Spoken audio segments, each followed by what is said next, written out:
Welcome to Adventures of Alice and Bob, the podcast where we get root access to the people shaping the world of cybersecurity today and find out a little bit about their journey, the events that have shaped their career, and what still keeps them up at night. Today, we're actually having a little bit of a break from the usual format, as Marc and I are pondering what the future holds with our friend and colleague, Morey Haber, Chief Security Advisor at BeyondTrust. With over 30 years of IT industry experience, a series of published books on attack vectors, and also a reputation for delivering top-tier conference presentations that are as entertaining as they are enlightening, Morey is the perfect guest for us to be chatting about where things are heading in 2025 and beyond. Morey is not only renowned for his sharp intellect and even sharper dress sense, but also for his annual cybersecurity predictions, where he polishes off his crystal ball to present both practical and thought-provoking predictions for the year ahead. Morey, thanks for joining us on this long overdue welcome to the podcast. Thank you so much, gentlemen, for having me today. It's my pleasure. What is up, dude? Hey. Overdue, but fantastic. Yeah, well, just as we were starting this podcast, you guys were trying to work out how long you've been knowing each other and been working together. So how long is that now? A little over 20 years, about 20 years, 6 months now. Yeah. So I'm trying to subtract the math. So I was early 20s. Well, maybe we shouldn't date ourselves. Never mind.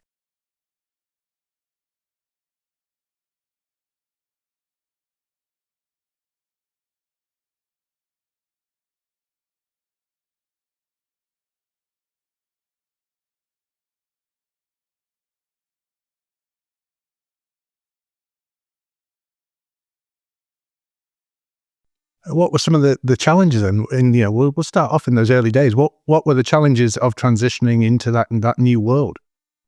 Learning. Oh my God. Marc, as crazy as it sounds, was a great mentor to me back then. I had learned about, vulnerabilities, exploits, malware, and things like that, but actually doing a little bit of pen testing, vulnerability management, vulnerability scanning.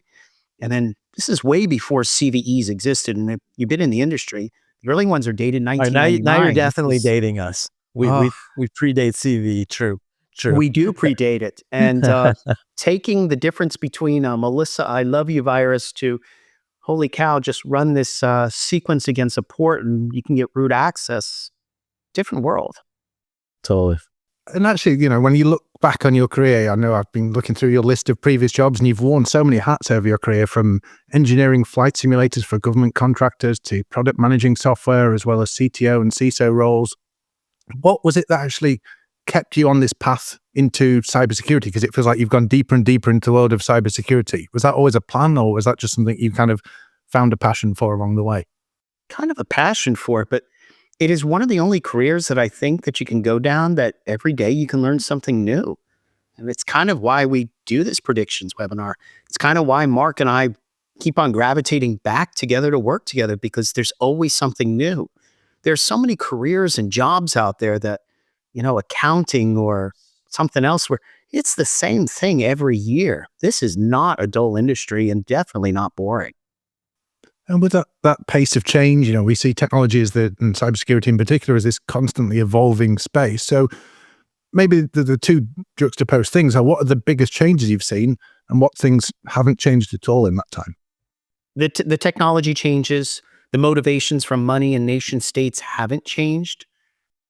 Dude, maybe drill into that a little bit, because I feel like that's one that if people haven't been around, like you were mentioning, like when we first met, the early vulnerability days, vulnerability research days, it was much more like everything put out for the public, everybody got to know, because it wasn't like, it was more like, I think of like some of our early research teams, right? It was like a great way to show that you knew the stuff and to get information out.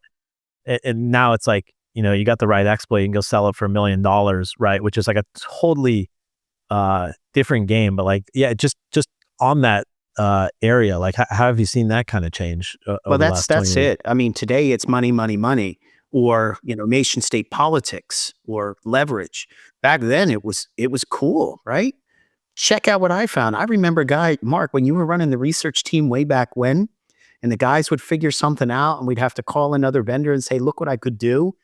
And they would go into denial mode. So what? No big deal. And we would decide whether we would release it or not. Those were some pretty interesting times. And it really was it cool? And it turned into weaponization, turned into ransomware today. It's evolved in so many different ways. I mean, there are a lot of memories of, the research team running around and going, guess what we found? And then wondering, how do we tell people about it?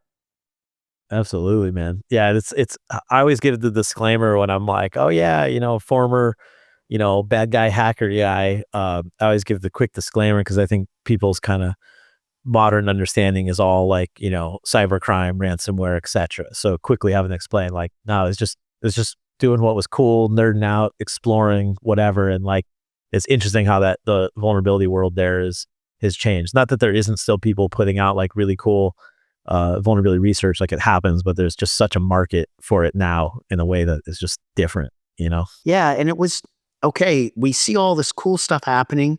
We see how it could be bad for a business or a reputation. But then to take that and develop a product, which is, what we did. We had a vulnerability scanner, one of the earliest ones on the market, if not the earliest. I remember buying a book, I think it was called Hack This. And there was actually a CD in the back with a version 1.0 of the code to go check for, certain vulnerabilities in systems. And that was really how to make money out of it. And those concepts really held until 2018, 2019, where the whole landscape shifted from just scanning to cloud to monetization to ransomware. And it goes back to what I said before. You're always learning. The reasons why are different, but in the end, it's still someone trying to break into your system. Is there anything else you think that's just held true in that entire time? You know what? I have to say some of it is people. Marc and I have known each other a long time. There are other people we've worked with in similar contexts for a long time. When you're in this industry, you tend to build some very concrete friendships and bonds that whether they leave a company, they go elsewhere, they come back, you meet up with them at a bar at an event. It's just like catching up with an old friend. And I have to say the people that have helped make this industry a success, or the protection of an organization a success, I think that's one of the biggest things that's come out of all of this. Yeah, I would echo. I think it's a super cool thing that like, it just like the feeling you have with kind of running into any like old good friend, like you'd be at like the conference, right? And just what you said, running into somebody for like a drink at RSA or Black Hat or whatever it might be. And it could have been like 4 years, right? But there's this like shared bond of what everybody's going through, right? That even if you haven't maybe talked in 4 years, you've all been going through all the ups and downs of like different kind of threat evolutions and this and that. So there's this weird kind of shared experience. I'm sure other industries and things have got kind of that same kind of background shared experience that's always happening, but definitely it's something in security that I find fascinating, to your point. I'd almost challenge that a little bit. Our HR VP goes, I don't think they have the same conversations we do, to be fair. I mean, they probably got interesting ones, but in different ways. In different ways. You should see what this employee did. Yeah, okay. Probably. Yeah, I think there's definitely a thing in our industry, isn't there, of having a shared purpose, to a certain extent, a common enemy, where you can have colleagues who've maybe gone to work directly for a competitor, or, like Marc, we've been at events before where you've introduced me to people you go way back with, and you've kind of got that instant bond and you hit it off because you know why you're all doing these things. You know why it matters. You've kind of got a shared purpose, even if you're working at different companies, even if you're on a sales front competing, you still got like a shared understanding there. Yeah, that's very true. Agreed. And even the competitors we face today, knowing many of their executives, being able to see them at a conference or even pick up the phone or chat with them behind the scenes of just what's going on. They're competitors, but that bond is important, and it's a people bond. The security community is small relative to a lot of other communities. And when you work with someone like Marc and I have for so many years and several other people, you just go, we're fighting the good fight no matter what we do. We may not agree on everything, but we're in the same mission, and the products we've built and learning about what's going on out in the fields, kind of important to stay in touch with other people, because you can't do this job alone. Yeah, absolutely. And as I've worked with you for, I think, 3-4 years now, don't go nearly as far back as Marc does, but one of the things that was immediately obvious when I started being involved in meetings and going to events with you is you've got this real knack for predicting industry trends, and not just necessarily within and the niche you're working in. You're looking at the broader industry, and the number of times I'd be sat there and you'd be having a conversation and going, mark my words, this will happen, that will happen. At what point did you decide to actually start writing these down and coming up with these annual cybersecurity predictions? Well, I think it's a little bit of a story. I've been asked on other podcasts if I could tell my 10, 20-year-old younger self what I would do or what message I could give to myself. I always give the same answer. It's shut up and listen. And it's, you can't know everything. You don't know everything. You will never know anything. You've got to listen to those people that you've built the relationships with, and hear what they're saying, see what they're doing, understand what their pains are. And about 10 years ago is when we first started doing the predictions. And it really came of, look, you're talking to a ton of people. You started to learn how to shut up and listen, and you're formulating your own ideas. How can you articulate those to everyone? What are you seeing? And it is a matter of ingestion, information, processing versus instantly having the right answer right away, right then, versus, I guess, being intelligent about it, thoughtful about it, to be fair.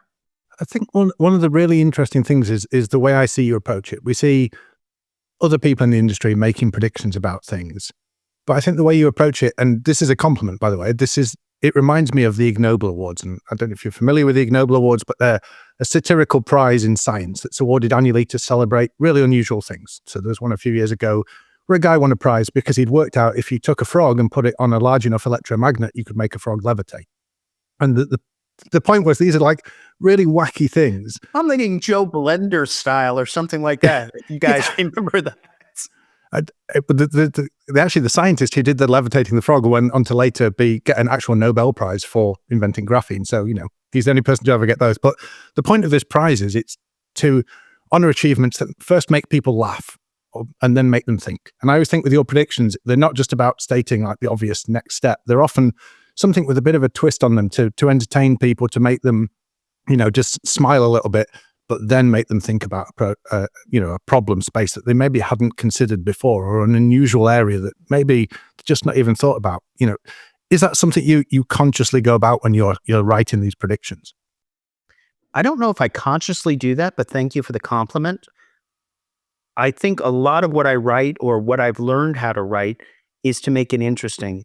You can write dry material all day long. The goal is, one, to be informative, but two, keep the reader engaged. And if you can tie humor, even if it's sarcastic or literally dumb, into it, they will continue to read. And if you do it right, you get your message across. So many of the things that I predicted or have worked with the team to predict are based on what I hear people say and trying to find a lighter way to portray it. Because if you can't laugh at yourself or laugh at anything else, well, maybe it's part of my own motto or creed that you got to have a good laugh at least once a day. Absolutely. I think there's enough depressing news in this industry and enough challenges we're all facing to take ourselves too seriously sometimes. And you've got to just grab people's attention. I know, Marc, you quite often when you're doing presentations, you introduce that bit of humor as well, just to get people thinking about topics that maybe are a bit painful to think about. Yeah, absolutely, dude. And to both you guys' point, like, I think it's one of the things that is one of the cool cultural things at BeyondTrust, right? Like, we always talk about the idea that like we're trying to do hard things, but there's kind of no point in doing that if you're not having fun. And I know it's like the thing everybody says, like, to work hard, play hard, whatever. But like, to actually see people like really embody that, I think is a cool thing. And also just the other simple side of that, of like, I think culturally you always want that, have fun, be able to take things not so serious while doing real serious work. And also just don't be assholes. I think we're allowed to curse on that podcast. Yeah, exactly. And it's like, but yeah, that human side of like the pressure. I mean, we've interviewed, a lot of folks that are, they're working in InfoSec, and we talk about like the pressure they're under, what it is to respond to a ransomware breach or things like that. And so I never, as like a vendor, say that we're on like the same level of that kind of pressure because we're like secondhand. But like when you actually give a shit about trying to build stuff that's like helping out in the world, there is like an interesting certain pressure, right? Of like when we see different things happening, different threats or attacks out in the wild, like how would or wouldn't our products help in different ways, or our customers using them to the full extent. And I know that's something that you've always been kind of tremendously passionate about, Morey, is like there's as we've always kind of talked about, like in the vendor side of things, right? I mean, like building a product is one thing, selling a product is another thing, but like how are customers actually getting to like real security outcomes? And I know it's something that you've spent a career on, like trying to help that people just don't have like a tool or a product, this thing kind of sitting around that's a magic silver bullet, but how do you educate them? Because it's just one part of like a larger process or something. So I don't know if you want to speak to anything there of like, how you think about, for companies where it's like, how they're trying to mature their security, or kind of like your passion, I think that you've always had for like trying to help people get to like actual security outcomes, right? Yeah, it has been an interesting journey on that. It's one thing to peddle a product. It's another thing to sell a solution. And then there's another level to it that I'll use an analogy. A lot of my family is in the medical field, a lot. And I learned something early from them that C equals MD. And what that joke means is that you could be a C student in medical school, but you're still a doctor at the end of the day when you pass the boards. But do you just want that C equals MD, that C student, doing your open heart surgery, putting your bones back together? Or are you going to try to find the best surgeon and people that you can, and that insurance will allow, to do the work on you? And that comes back in a kind of a loop back type of way to what Marc just said, is when you're selling a solution, you want to find the people that are committed to the best solution, to your needs, to listening to your problems that you can find. You just don't want to go, oh, there's a surgeon. Oh, there's an antivirus product. Oh, there's an identity solution. You want the ones that are going to do the best for you. And that analogy may translate to some of you out there, but you really always should strive for the best. And I think I learned that lesson from my family. The C equals MD, I'd rather have the A equals MD. That's a much more eloquent way of saying, Marc's, you only want someone who gives a shit. So yeah, I think that's a really nice way of framing He's it. always much more out. We do want it. We do give a shit. Yes. Yeah, exactly. Yeah, you want the doctor who cares about your health outcomes and isn't just ticking a box. Absolutely. We have enough health problems. It's good. Keep going. So let's talk about the broader health problems of the world of cybersecurity and the predictions for 2025. So let's look in the near term first. So what are some of the big things you think are coming up on the horizon for companies in 2025? What should they be thinking about? Well, I'll go to some of the trade shows and client conversations that I've had, and I know we've had to do some internal work on it as well. Marc, you're real close to this, and that's AI, artificial intelligence. I do believe that we're about to see some interesting type of bubble or a bubble pop with regards to AI. Some of the trade shows I've seen around the world have done some really bizarre marketing with AI, like Zero Trust meets AI, or this AI, or I even saw a commercial that this toothbrush has AI in it. And I just started going, my gosh, it's got to stop. It has to. There'll be real AI, narrow AI in technology.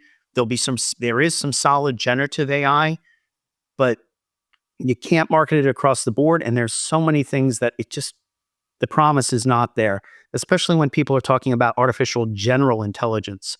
And that's the, next generation of iRobot or Ultimate Computer from Star Trek. You can draw thousands of analogies for that. We are nowhere near that type of technology yet. So in the near term, I think there's a bubble. But for products, for what Marc's team are building and what we do care about, there's plenty of solid AI that can help, and kind of cool that we're doing it. One of the things I keep thinking about with the AI hype and the AI bubble, and this is probably a great question to ask you guys, because you come from that background of, originally vulnerability scanning.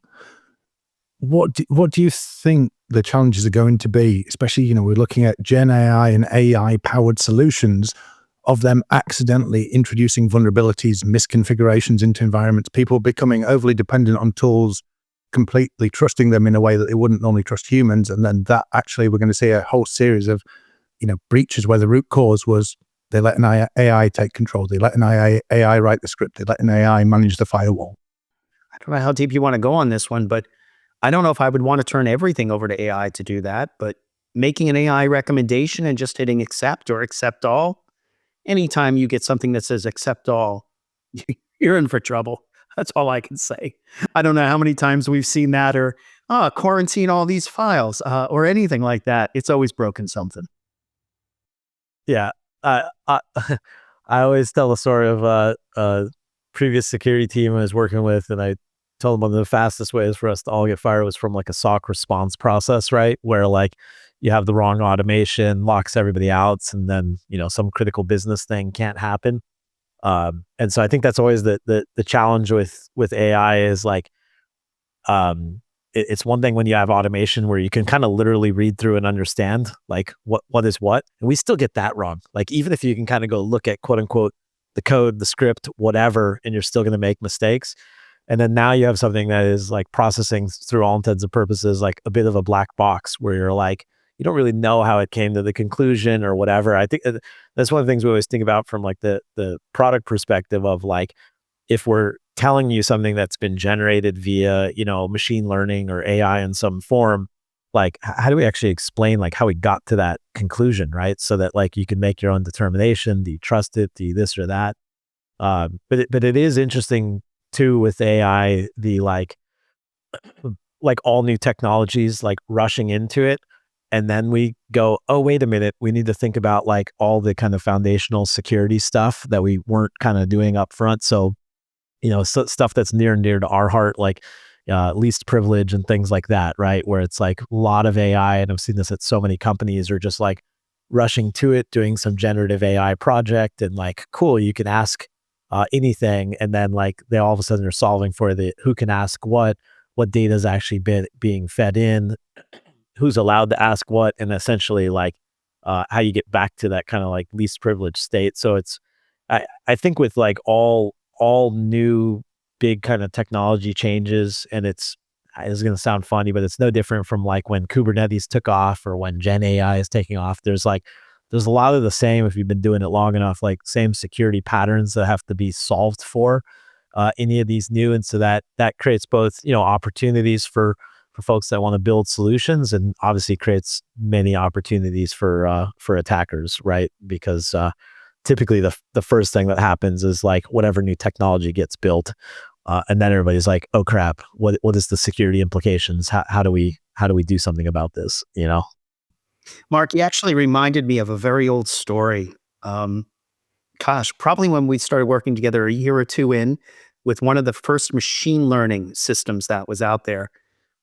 Company's gone, airline is gone, but it was an endpoint product that had machine learning that they turned into learning mode, never turned it into active mode. And it learned that a worm was all across the entire airline. And then they decided, oh my gosh, they learned they were infected, so they put it in protection mode. And as they started to remove the malware for the worm in protection mode, the system had learned that process and everything else should be running because it had no way of distinguishing good and bad, and kept on reintroducing it. And I think it took them about 3 weeks to analyze the data from that machine learning to figure out that it was actually doing exactly what it said. You gave it a bad system, it learned a bad system, had bad data, you cleaned it up, and it kept on reintroducing it. And I think that's just one of the early days. But I was gonna say, that's like a what, 15 plus years ago. Same But problem that's the exists. pattern, So right? It's the same. We're like, here we are again with like data set totally questionable, and you can go get all the answers from the totally questionable, not good to begin with data set. So it's I think that's the thing, kind of a side quest answer here or whatever. But I think that's the thing that's interesting that I know we've talked about, the three of us before. That's always like something we recommend the people that are like, newer to the field or anything else, right? It's like, a lot of times we sit at the surface level, like tool, technology, whatever, but like the more that you can start to understand like the kind of repeating patterns, right? The better that you can kind of stay ahead of things. And so it's amazing to see the like similar but different things repeat themselves in that way. Yeah, it's very cyclic. And if you start an AI with bad data sets, like granted it was ML at that time and it was very rudimentary, but it's the same problem. You train it poorly, you're going to get poor answers. Or in this airline's case, which doesn't exist anymore, they just kept on reinfecting their systems day after day, and they couldn't figure out why. That there was no output to say what was learned that was bad. One of the things, we're talking about there is the cyclical nature of things, the repeating patterns, and actually, using AI for things that we see as complex data sets, complex problems to solve. And that brings us on to one of our predictions around hidden paths to privilege becoming the new cybersecurity battleground. And the idea that as we see more identity sprawl, as people are doing more things in the cloud, there's all these things going out there. There's more connections between different systems. There's hybrid environments. There's all this complexity of mapping out permissions, roles, connections, entitlements, all these things. That we're seeing that becoming the new battleground. I know, Morey, you've talked about this in your book, Identity Attack Vectors, where you're talking about some of the challenges of this. So maybe you could talk a little bit about the challenges that people are facing in these areas and how we expect that to continue or maybe grow in 2025. Yeah, paths to privilege is really critical because any identity account relationship within an organization can be a path to privileged access. And there is one fundamental that I think people misunderstand, and it's the definition. You have privileges to log in. You're not disabled or a guest. So you have something. It's just what level, root, admin, etc. Is there a path? Is there a misconfiguration? Is there a certificate you have access to? And a threat actor will find a way to leverage it. And tooling to help identify that is key. But one thing that I think people forget about is the visibility of the people that may be targeted. James, you and I were speaking before we started this podcast about a new series of presentations that I've embarked on how to manage imposter syndrome. And many of us in the industry have suffered from it from time to time as we've learned the technology. I came from a flight simulator network management base and then into cybersecurity. It took me a long time to get confident to say, I know what I'm doing and I can get on stage and teach you. But when someone has that mental problem of an imposter syndrome, they really have to look within themselves to find a way to overcome it and then choose to, what are they going to do? Are they going to be the internal expert within a company? Are they going to be comfortable just with their own teams? Are they going to try to go to the public figure persona where even if someone publishes something about you on the internet, you've written a book, you've written videos, you've been on stage, and a search engine ain't going to take it down because you are a public figure and it's protected by freedom of speech. So when you become that external persona, or your name is out there like a CEO because it's on the page, or your CFO, you then have now more visibility for a threat actor to potentially do a deep fake of you, to potentially spoof your audio or something else in order to compromise your environment, extract funds, wire transfers, whatever their target is. And all of those are the concept of path to privilege. You've now exposed your identity. You've made traits about you on LinkedIn or wherever it may be accessible, and you're now a target. And the easy things to learn about you, like where you worked, who your family members are, etc., make that path to privilege attack vector even simpler. So I do think with more social media, more visibility, more opinions out there, this is something organizations are really going to have to think about and worry about, is to who in their organization can be targeted, how exposed are they publicly, what information can be leveraged to compromise that, including credentials on the dark web, and something we really need to consider over the next year, 2 to 5 years, as a valid attack vector, just like we started about talking about vulnerabilities and exploits. It's going to be identities, and how can they be compromised? And I think this is one of those concepts that people think, it's very maybe complex to do these things, or it's going to only affect certain like very large businesses. But you're, as one of the few people I've ever met who's deep faked themselves, Can you talk to us a little bit about what that process was like and how complex it was and what the outcome was? Were you believable in AI? That it was an interesting challenge. We were toying with some marketing tools that can do video and audio so that you can scale a person or a persona. And I actually got the idea from a weather forecaster in the United States who said that he was embarking on a deep fake journey so that local TV stations could use his voice to predict the weather, ones that could not get a weatherman. They would actually license his voice. And it's a famous person. Wow, if he can do it for a TV station so that my local weather, who doesn't have a weatherman, well, actually we do, but in a smaller town, can say, this is what you should expect. Why can't I use that to help scale me? Well, I found out very quickly it dangerously can. A quick audio snippet presented to my family, they thought it was me. That's even scarier. That means those phone calls of, hey, I've been kidnapped are now a real possibility, right? You got to avoid those. You got to have your safe word that you would use or something like that. So when I've been doing presentations on AI, I created that deep fake of me. I stop for a second, I go get my drink of water, but I keep talking and the slides keep moving. And people are like, wait, that's not him. It's just me moving into the AI. Good AI, even commercial free AI, can learn your lisp, can learn your stutter, can learn your pronunciation. And it's not hard at all. It's actually rather quick once you create a script for it.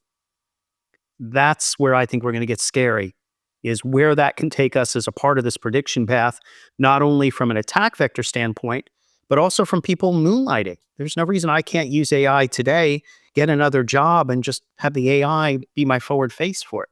There's even a Zoom plugin that will record you, substitute your camera, and make it look like you're sitting in front of the camera, winking, nodding, etc., based on people talking, and your camera's off. You could be anywhere on a boat, etc.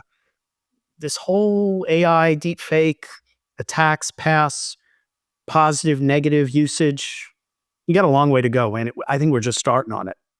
So Marc, how do you think we stop AI Morey moonlighting or causing us damage here? Or how do we validate it's actually him? I was going to say, are we talking to Morey? Question mark. You are. Rebel thumbs up. It's me. I feel like that's what AI would say. Exactly. To that question. They would say, you are. We have to ask, what is ChatGPT lag? How many months behind? We're going to ask something very, very near term. It's like holding up the newspaper, proof of life type situation. Yeah. Show me your driver's license, something. Yes. Oh, as morbid as that is today. Yes. On a serious note though, like Marc, how do organizations are worried about these things and they're battling these things, and maybe actually that's a threat, an attack vector that they don't need to worry about immediately. There's plenty of other low-hanging fruit out there in kind of the identity space and this kind of new world that's opening up with all these, paths to privilege, like we said. There's all these kind of new types of privilege emerging in the modern infrastructure. So how do you think people should be thinking about that in 2025? Yeah. I mean, I think the one thing that I'd add is there's definitely different and new challenges that AI represents, like unique challenges to it. But also I've seen some companies where they're, for example, maybe reacting to AI, thinking about how they kind of filter out AI because they're worried about like an employee uploading, they're like a software development company and there's an employee uploading code to some AI thing. Meanwhile, they're doing nothing for like Stack Overflow, right? Or all the other proliferation, which really speaks to the like, what is the actual thing you're trying to prevent there? It's not really like employees uploading code to AI. It's code or other things that you care about at your company going to websites and places that you don't want it to go to, which really gets into, whatever forms of like data leak prevention type of world of things. And I think that's some of the stuff that I find interesting whenever there's a new area problem, is there is unique challenges, but some of the stuff is the same. And so I think for a lot of companies, realizing that like if you don't have great controls in general on like where data is going, AI is just one of those problem spaces there, right? And while you can definitely have the the case of like the developer or whoever that's like uploading something that they shouldn't, But if you're like, being super zoomed in on that and kind of going back to like the missing the Stack Overflow or the like people doing things wrong in GitHub or the just myriad of other problems that can happen there, it just feels like a miss. So I think there's always like stepping back and like there's the surface level thing, which is like I think where people maybe think about the people sending stuff to AI, and then there's the what really is that shape of that problem foundationally, right? And it could be that the most important like stream of solving for that problem is like the AI one, or it could be like actually we need to just get a lot better at like data controls in general, and AI is part of that, but not the only thing. But there is and kind of similar on the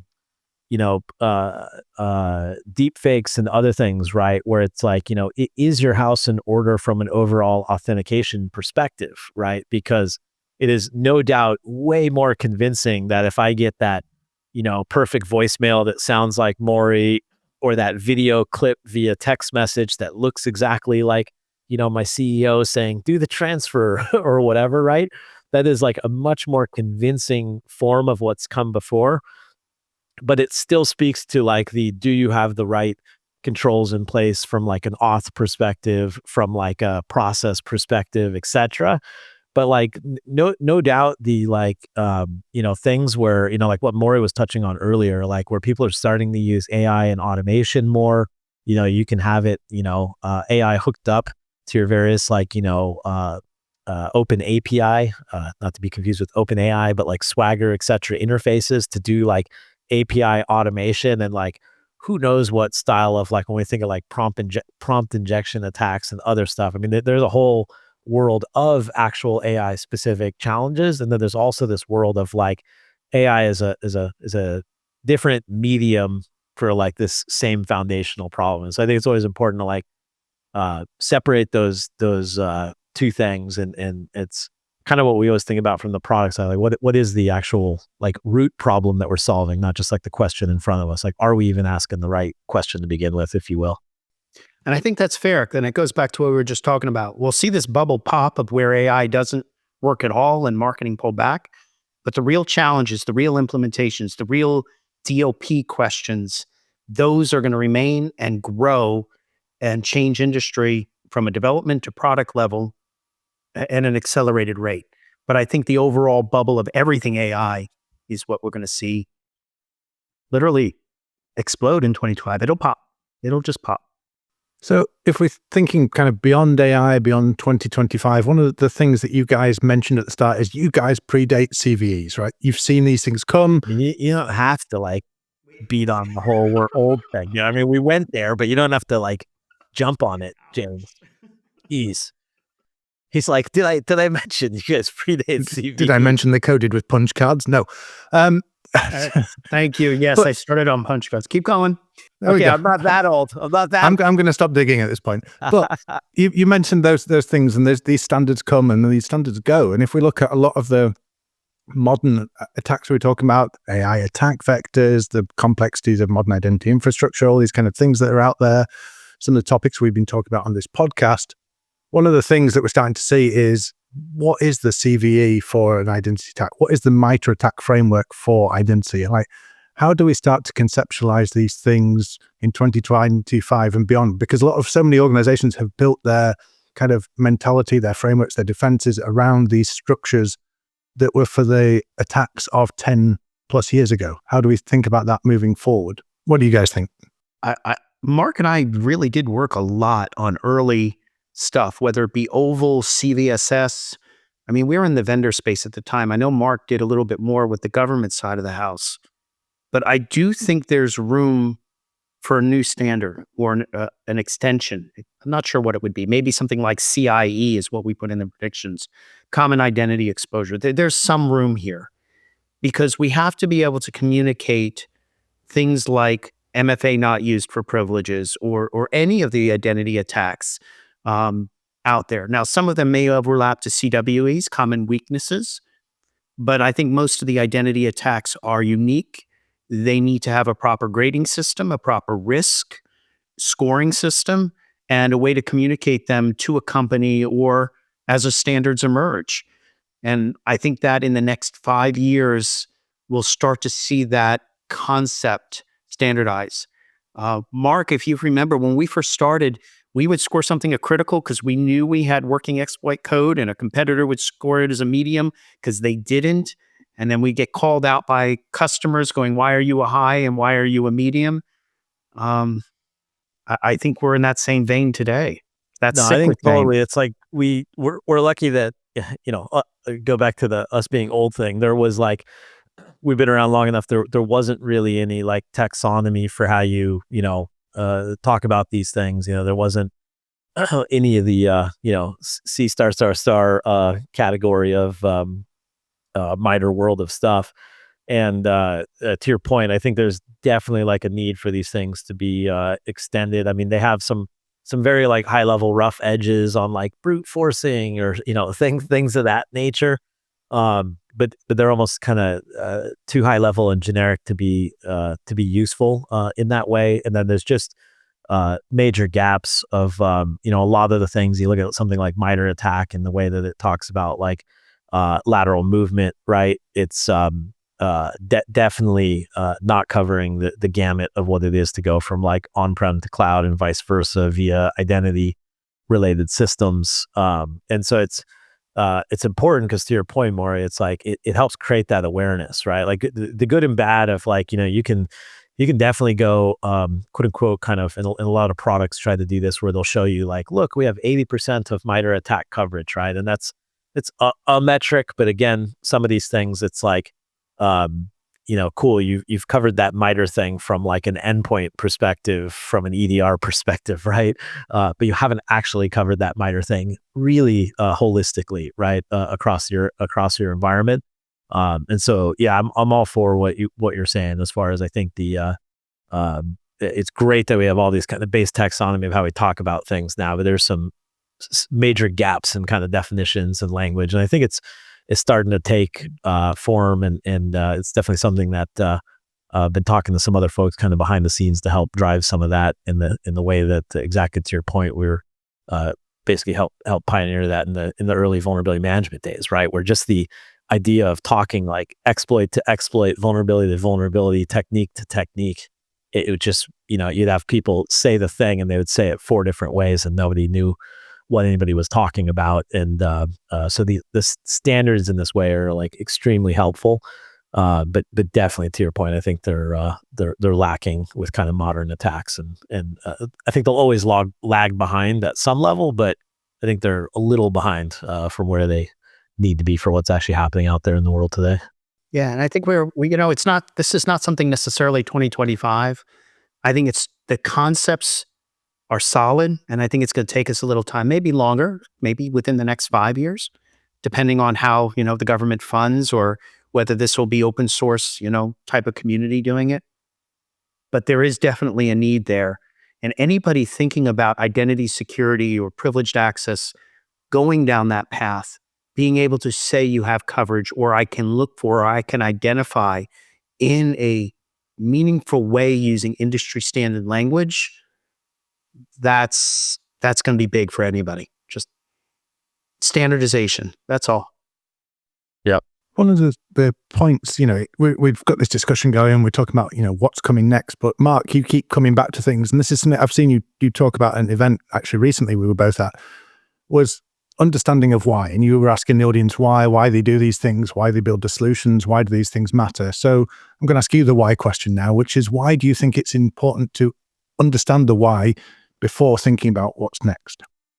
So I think it's something that and then others have said like a version of this thing, but like I think oftentimes it's not that we're like not able to come up with the answer, but we're just kind of asking the wrong questions to begin with, right? I go back to the example earlier of like the question where it might be asking is like, how do I stop the proliferation of my corporate data to AI systems, right?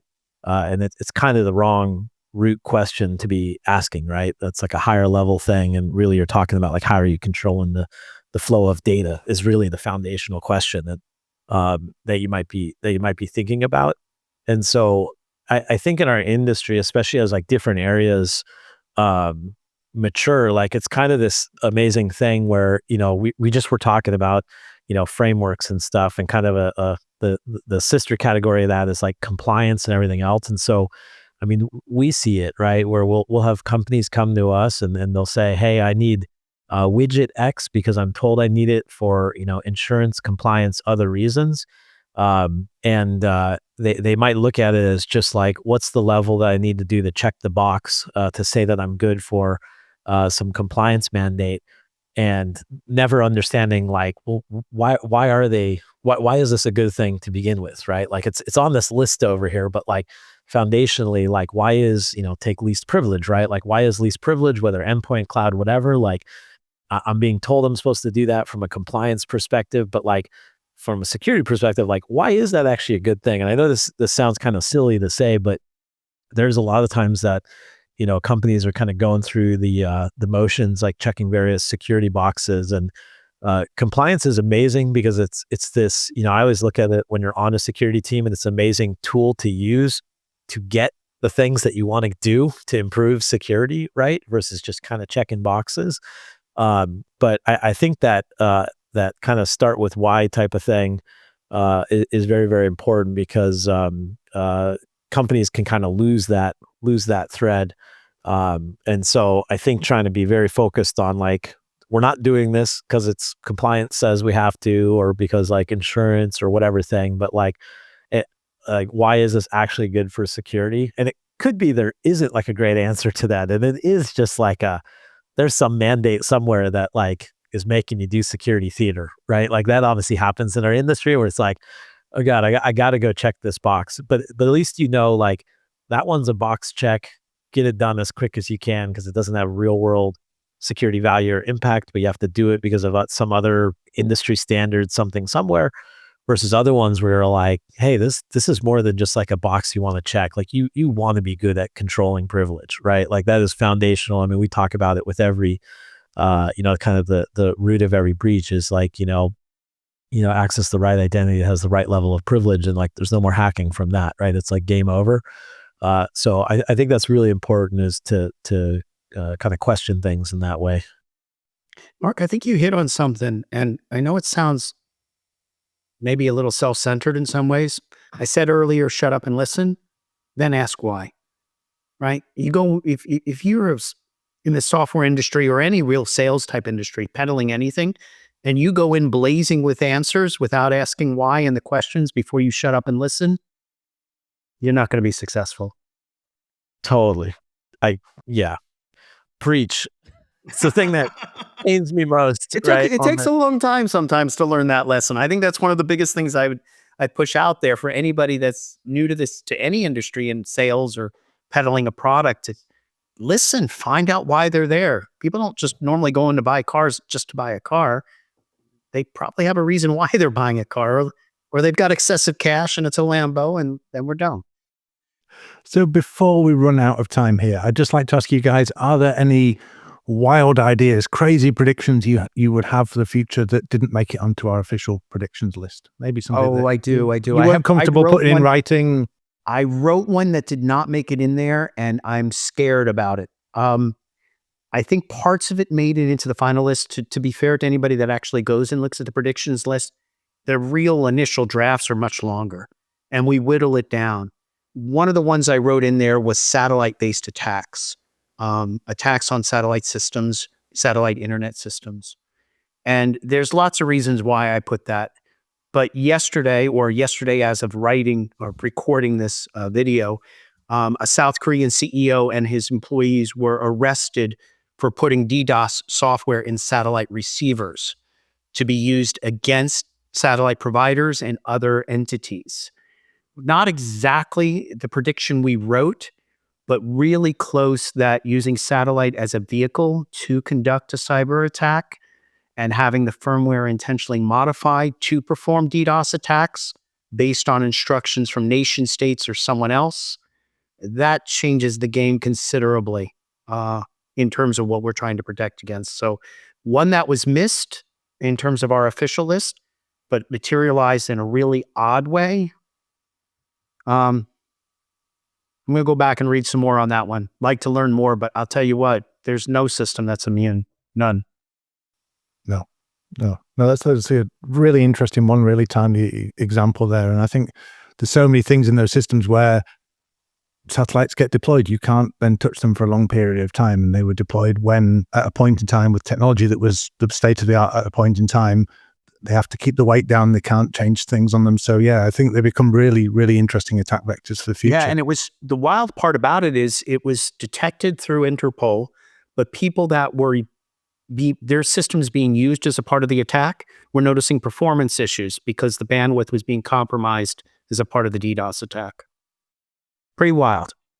Yeah. Marc, anything that you're thinking's on the horizon that maybe hasn't hit the headlines yet?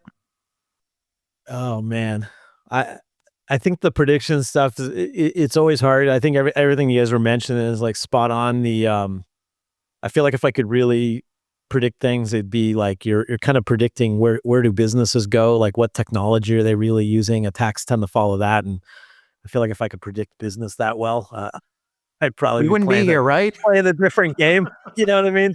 When people are like, oh, what's things look like in 5 years? I mean, it's who knows what the next Kubernetes etc. type of comes out of nowhere type of thing is. It didn't obviously quite come out of nowhere, but no, I think your guys' stuff is pretty spot on. And I think that I go back to what I was saying earlier, whereas like one of the best ways to kind of stay under the water a little bit and get out of the choppy waves is just to try to continue to try to think in like first principles, find like the patterns that kind of underlie a lot of these stuff, because I think as the three of us were talking, for the 20 years I've known Morey, there's so much has changed, but there's so much has like stayed the same, right? The principles are very, very similar, how they're applied, what technologies manifest them, how you do it. But like least privilege is still least privilege. Well, it was that way 20 years ago. We'll be talking about least privilege 20 years from now because it's just a core foundational thing. Who knows what crazy technology we might be applying that to in 20 years, But yeah. Okay. So Morey, before we wrap up, if people want to find out more about you, your predictions, your blogs, anything you've been up to, or they want to meet your AI weatherman that you've created of yourself, what's the best place to track you down? Just find me on LinkedIn. My name, Morey Haber, Haber. Luckily, I'm the only Morey Haber in the world. That has its good and bad points. Something that if you ever hear me publicly speak, I'll elaborate on. But having a unique name in this world is good. It makes any type of identity attack quite targeted. But if I was a Joe Smith, it could be just a mistaken identity. So find me on LinkedIn. Happy to connect with you. Well, that's great. And unfortunately, that's all we have time today for on the adventures of Alice and Bob. A special thanks to our uniquely named guest, apparently, Morey Haber, a thought leader, security evangelist, and author whose journey from programming punch cards to punchy predictions and AI weatherman has given him a truly unique perspective on the future. As always, thanks to my co-host, Marc, Hack the Planet Maiffret, and super producer Jesse, and the team at BeyondTrust who make this podcast happen. I'm James Maude, and this has been the adventures of Morey, Marc, and Mr. Maude.